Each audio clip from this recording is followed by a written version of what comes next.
Okay, so what I want to look at today, if you remember back, our focus last week on your reading responses, okay? Specifically on Friday, we looked at how you can show that you are thinking clearly, okay? And that's really going to be where I'm going to push you figuratively, excuse me, to get to this week.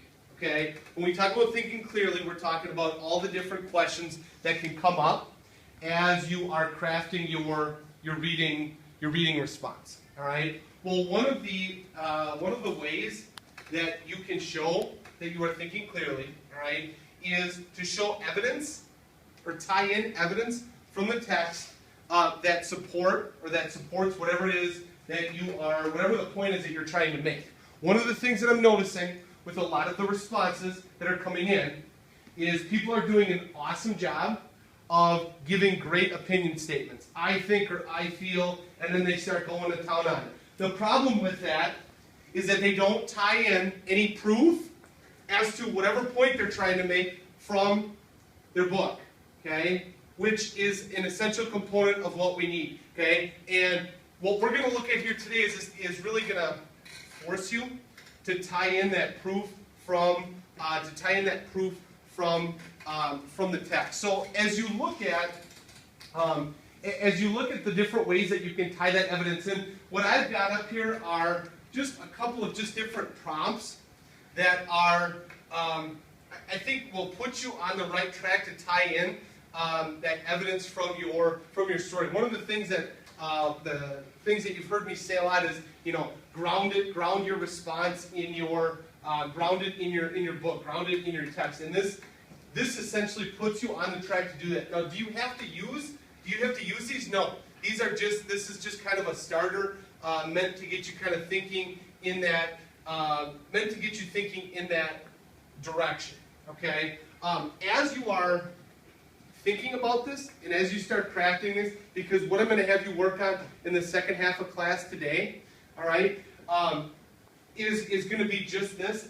As you start to do this, continue to come back to that idea of rereading what you've crafted and asking yourself questions. What potential questions could come up if somebody else read this? Okay, that was one thing in the last class that a lot of people were forgetting about.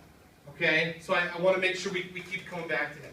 Let me show you an example from the Stolen Party, okay, where we tie in an idea of evidence to back up whatever point we're trying to make. Okay, so as you take a look here from the Stolen Party, the response, this is a detail-based response, okay, and it dealt with Rosura at the birthday party and how she was feeling. I don't think there's anybody in here that would argue the fact that Rosura was super jacked, excited, happy, something positive to be at this birthday party. Okay, up until the very end when she found out that she was used. Okay, so within my response here, okay, and you'll notice what I've got highlighted in yellow are those prompts that you're going to see proof from the text where I tied in. All right. It says Rosura is feeling welcomed and wanted by the individuals at the party. Great. That's an opinion statement. What is my proof to defend that opinion? Okay. This is shown when they had the sack races at the party and she was the center of attention. The one thing I did not add here, and I wish I would have, was the fact that she won the whole sack race. Okay. I should have added that as well. Okay. Another example. This is also shown when everybody wanted to be her partner when they played charades at the party, okay? It is also important to notice, third piece of evidence, how the magician made Rosura a part of his show when she held the monkey, okay? It says she was extremely happy to be at the party. She also felt important when she handed out the cake. That's another piece of evidence from the text. She gets revenge on the girl with the bow. When she served her cake, the girl with the bow, they gave her the hard time about, why you are here. Okay? So be thinking today as you are, because I'm going to ask you to craft a response of your own based on whatever it is you are reading. Okay?